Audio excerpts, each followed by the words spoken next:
Hi guys! Today we are going to talk about operant conditioning.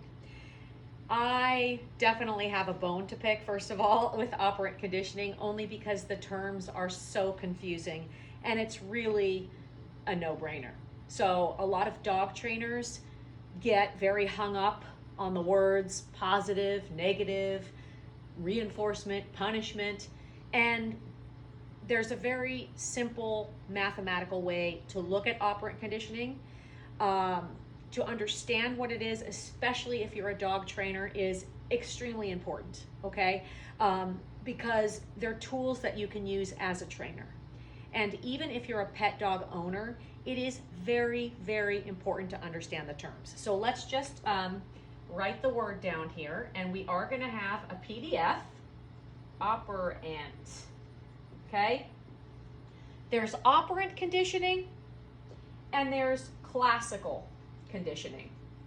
And many people have heard of Pavlov's dogs. Classical conditioning works off of association. So if every time I pick up a leash, I take my dog on a walk, pretty soon your dog will start reacting to you picking up the leash, right? That's classical conditioning. It happens by mere association. Some dogs notice what shoes you put on. Oh my goodness, running shoes, we're going on a walk. You know, that's classical conditioning. And the earliest experiments in classical conditioning were done by Pavlov. And he noticed that if he did an experiment where he rang a bell, you know, and fed his dog. Rang a bell and fed his dog. Rang a bell and fed his dog. Pretty soon, by just ringing the bell, it would cause his dogs to salivate. That was one of the early experiments done in classical conditioning. So operant conditioning is based on reinforcement and punishment coming before or after a behavior. And those consequences of the reinforcement or punishment can affect our dog's training and affect their ability to learn, not by mere association or chance, but we're purposely going to add a reinforcement or a punishment, or we're going to take away a punishment or take away a reinforcement to help our dog learn, okay?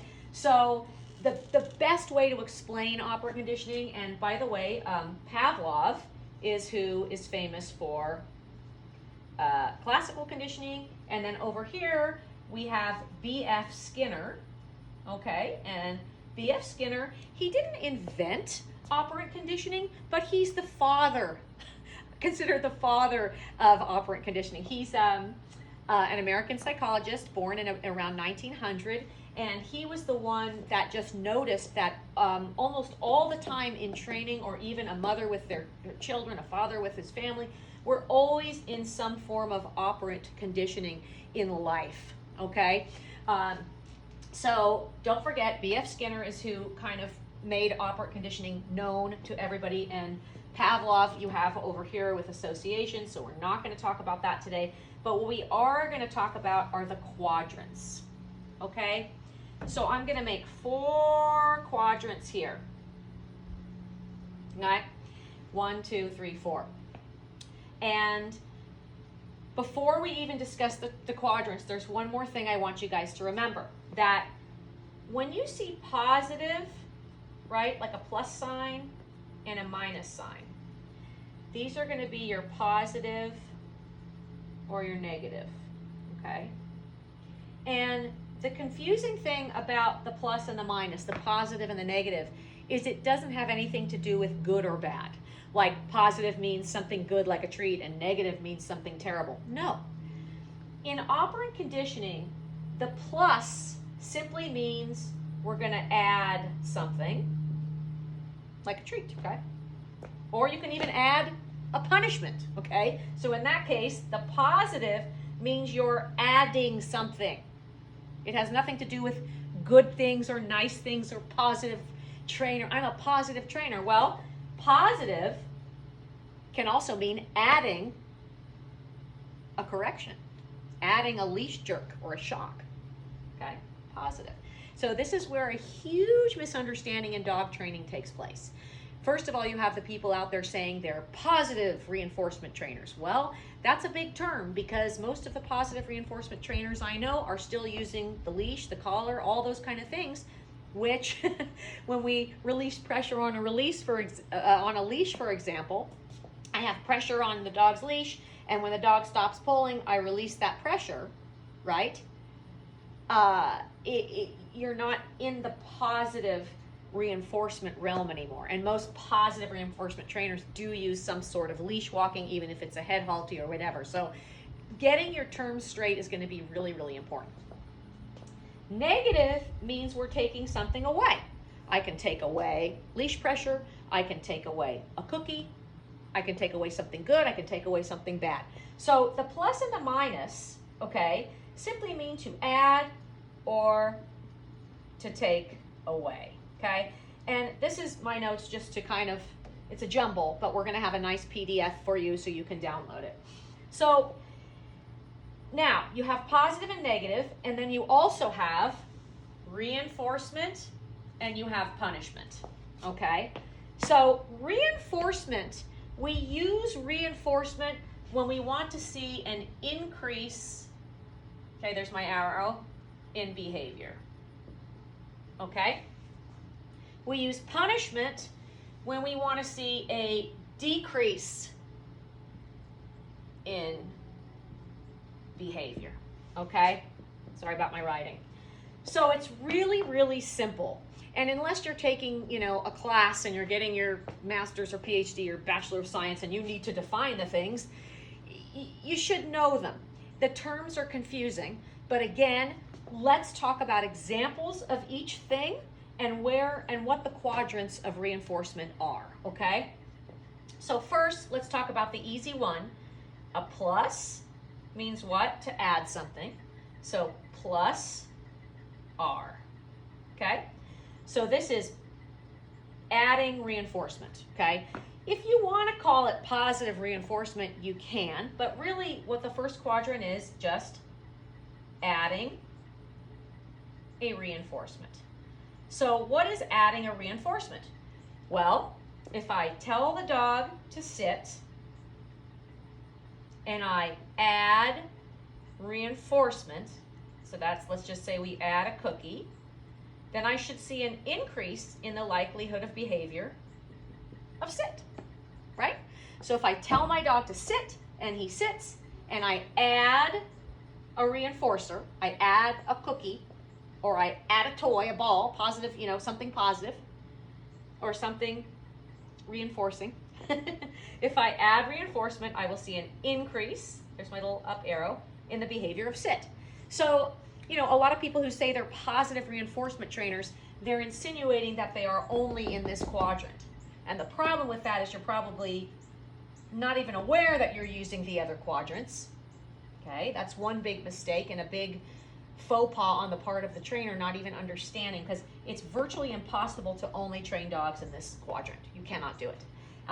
That means you couldn't use a leash, a collar, your voice, you couldn't say all of that stuff lies outside of this quadrant. This quadrant is simply adding a cookie, okay? Or adding something that the dog sees as reinforcing, okay?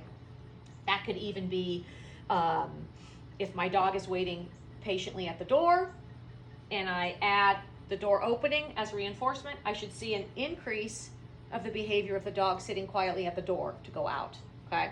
So this could be, it doesn't have to be a cookie or a treat, but that's the easiest way to explain quadrant one, okay? Now, let's stick with the adding again. So positive, okay? Punishment. Adding punishment. This is very confusing because positive punishment is an oxymoron by nature. Yet B.F. Skinner has a quadrant called positive punishment. I like to look at it as adding punishment, okay? Instead of saying positive punishment, which is very confusing for most people, or positive reinforcement, adding reinforcement. Here we're adding a punishment, okay? So we're adding a punishment. That seems simple. Let's give, you know, a simple example. I'm not saying it's right or good or bad. It's just an example. Dog is pulling on a leash, and you add a leash pop. You pop that leash and tell your dog to stop pulling. That's adding, that's positive punishment. Don't get hung up on the words. It's positive punishment, okay? If my dog is pulling on the leash and I say, hey, or ah, ah, ah, that's positive punishment, just with my voice, ah, ah.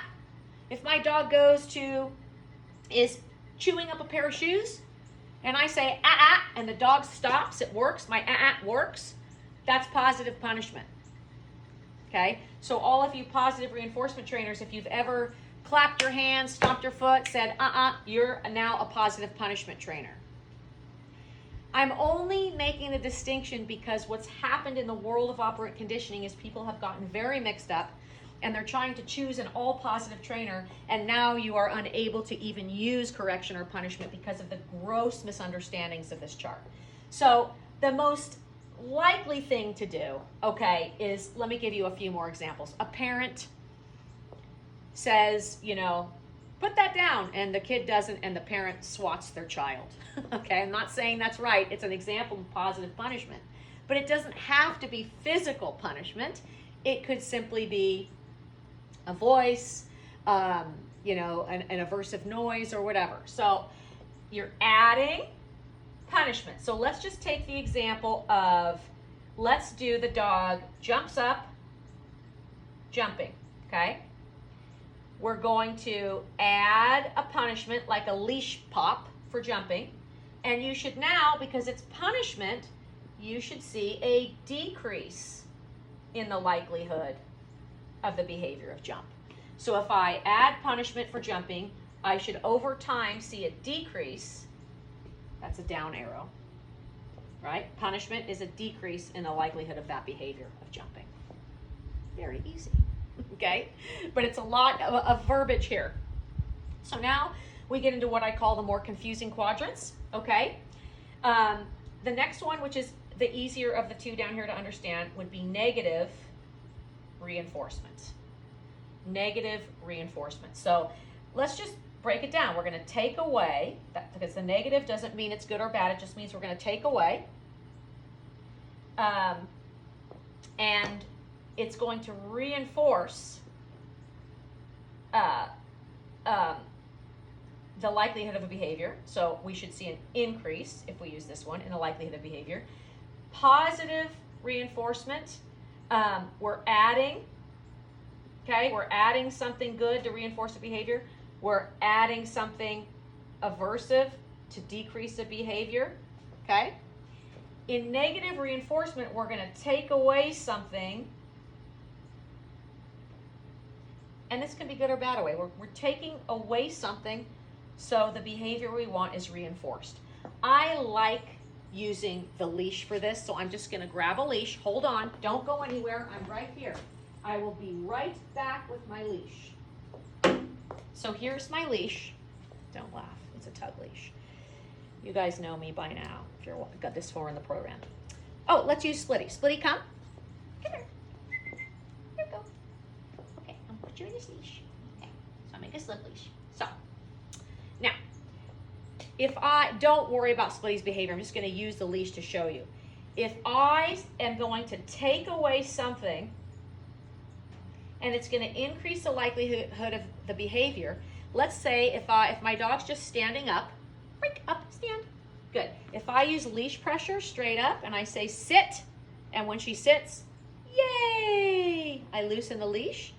So I took away what? I took away leash pressure, and it should increase the likelihood of the behavior of sit, okay? Another example I like to use, that's a familiar one for a lot of people.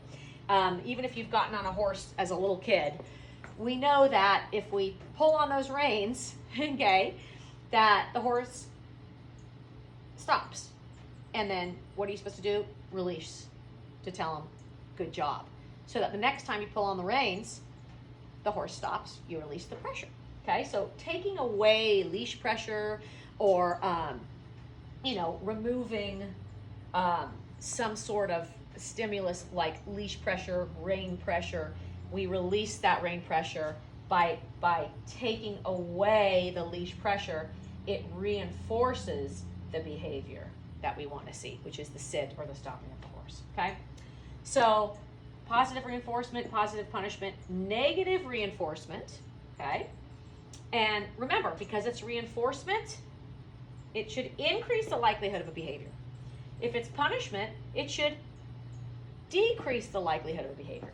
So in the next quadrant, we have positive reinforcement, negative reinforcement, positive punishment, negative punishment.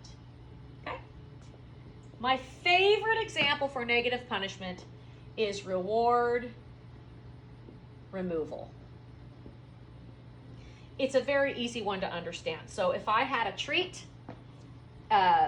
purposefully in my hand, because I know my dog likes to jump up when I'm eating, so I purposely get a handful of yummy dog treats. My dog jumps up, and I put the treat away. And the dog goes, "What? I don't get a treat?" So I took away something, and it punished the behavior of jumping. So I should see a decrease in the behavior of jumping because it's punishment, and I simply I removed a reward. So a lot of these positive reinforcement trainers, they use reward removal all the time. So if I'm looking at my dog, I'm giving him my attention and he likes my attention, and if he jumps on me and I just turn my back, so many trainers tell you to just turn your back and ignore your dog, that's negative punishment. So a lot of these positive reinforcement trainers don't even realize they're in these other three quadrants all the time. And there's kind ways to use the other quadrants. Like I said, you don't have to apply a choke chain. You could simply say, with your voice, okay? So this is a jumbled mess, but let's, think about it, look at it. There are other examples of taking away something to punish, all right? So, for example, if the kid is supposed to get his car that weekend, but he got bad grades, I'm gonna take away the car keys, so that's negative. I'm gonna take your car keys away, you don't get to drive this weekend, and it should punish the behavior of getting bad grades, so we should see a decrease in the behavior of getting bad grades, right? And then I could give my child back the car keys when he gets his good grades, and that would be positive reinforcement, adding reinforcement. I give the car keys back, right? Another good one to look at, negative reinforcement, is nagging. So if you're nagging your husband to pick up his socks, and he finally picks up his socks, right? Then we stop our nagging. So we took away the nagging, and it should reinforce the behavior of picking up socks, right? So nagging works. There's your negative reinforcement works. Nagging is in this quadrant. So they're all used at different times, and it's less important to dwell and know what operant quadrant is at play at what time. I don't even know. I just train my dogs. I don't think about it anymore, But if I go back and watch a video, I was using negative punishment or positive punishment or negative reinforcement or positive. It's cool to know, but especially if you're a dog trainer or you're going to hire a dog trainer, when you ask them what kind of trainer they are, if they only say they're a positive reinforcement trainer, that shows me that there is a huge lack of education with that trainer. It makes no sense what they're saying. Okay, let's take some really cool examples like the head halty. Okay, a head halty or a gentle leader collar is marketed as a positive reinforcement tool, when actually it's a positive punishment tool that works on torque and pain. And I've seen dogs with fractured necks, vertebra, from the head halty gentle leader collar, which is marketed as a positive tool, promoted by a lot of organizations that are positive based. But really the head halty is working on torque by turning your dog's head super fast. If it pulls, it has a little nose, kind of like you put a halter on a horse. It has a little strap around the nose. It's not a muzzle, it's just a strap with a little chin loop, and you put your leash there. So now you have the leash is a vector, or the leash actually works on leverage, so that when your dog pulls forward, he's turned violently by the head, depending on how fast he's pulling, could really damage the neck and spine. But the reason a gentle leader and a head halty actually work is because they're adding punishment, severe punishment to your dog. So that's an example of a head halty, which I find very interesting. Okay, another example you can look at is a shock collar. Okay, a shock collar can be used as positive punishment. So if my dog jumps on the kitchen counter and I press the button and he gets shocked, that's positive punishment. But if I call my dog to come, applying the shock, and I put it on continual, so it's shock, shock, shock, shock, shock, shock, shock, shock, shock, and I say come, and as soon as the dog starts coming to me, I release that pressure. Negative reinforcement. See? So a shock collar can be used as positive punishment or negative reinforcement. It can be used to reinforce a behavior or punish a behavior, depending on how you use that collar. And if you have questions on that, I can explain more in detail if you private message me or want to do a Zoom counseling session on these issues, because it's very, very important. So you'll also see a lot of positive reinforcement trainers using like sound. So sometimes they'll shake a can of pennies. That is, first of all, if anybody does that, run very quickly from that sort of training. First of all, it makes dogs really fearful and neurotic of noises. You never want to use sound correction with dogs. But that is a positive punishment trainer. So if somebody is shaking a can of pennies and you're using them because you don't want to use a prong collar, yet they're shaking a can of pennies, that's far more damaging to your dog than using a simple leash correction from a collar on the part of the dog's neck that is very strong. Okay, so let's talk about harnesses. Okay, so when we look at a harness,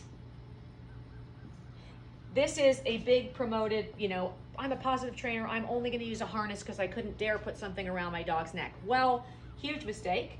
That the harness works on pressure, first of all. So you can still feel your dog pulling, and he's actually, maybe it feels better on you and you don't think you're hurting his neck, but you're actually reinforcing your dog for pulling, because the dog usually always pulls on the harness, and it works on pressure and release, basically. So you need to know that a harness, by means of putting one on because your dog is pulling, you're already adding leash pressure, right? So if my dog pulls and hits the end of the harness, that's positive punishment, as long as the dog stops pulling. The problem with harnesses is usually the dog pulls and you keep walking and he can't really feel it and you can't really feel it. So what's happening is you're teaching your dog to pull, right? Because he's getting to continue with the walk. There is no punishment or correction. The behavior of the walk continues. So you're actually using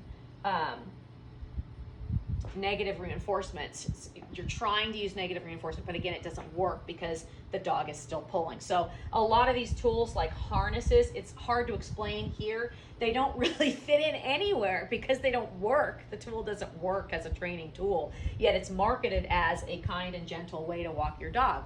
I say, teach your dog how to walk on a leash using treats and using consequence, using reward and using punishment, by removing a reward or adding a reward, by removing leash pressure or adding a leash correction.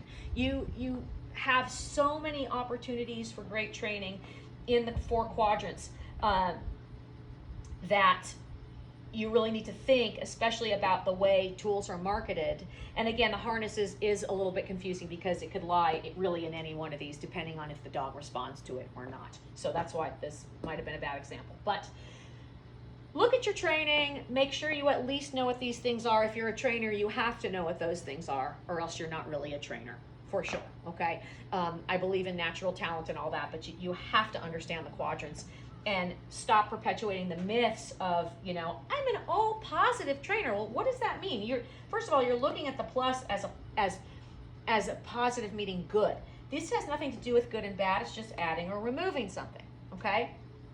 And then reinforcement will always increase the likelihood of a behavior, and punishment, or I should say, should always decrease the likelihood of a behavior. So you have positive reinforcement, negative reinforcement, positive punishment, negative punishment. In a nutshell, adding something to reinforce a behavior, adding something to punish a behavior, taking away something to reinforce a behavior, or taking away something to punish a behavior. And the thing you take away can be bad or good. I can remove a treat, or I can remove, I'm removing like leash pressure.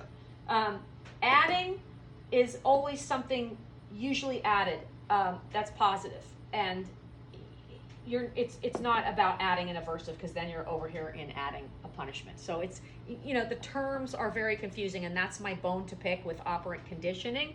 You can go in circles arguing with people, but let's just use easy examples. Let's agree on the terms, and be very careful. If you hire a positive reinforcement trainer, say, what do you mean by that? And then they'll say, oh, well, I don't use correction. What do you mean by that? Have them explain themselves to you so you understand what they mean. And if they're not educated in the terms, I really would strongly suggest you use a different trainer who understands the quadrants. Okay? So, happy training. I hope I hear from some of you. If you have questions, look for the PDF. It will be available to you on the website. And I'll see you later.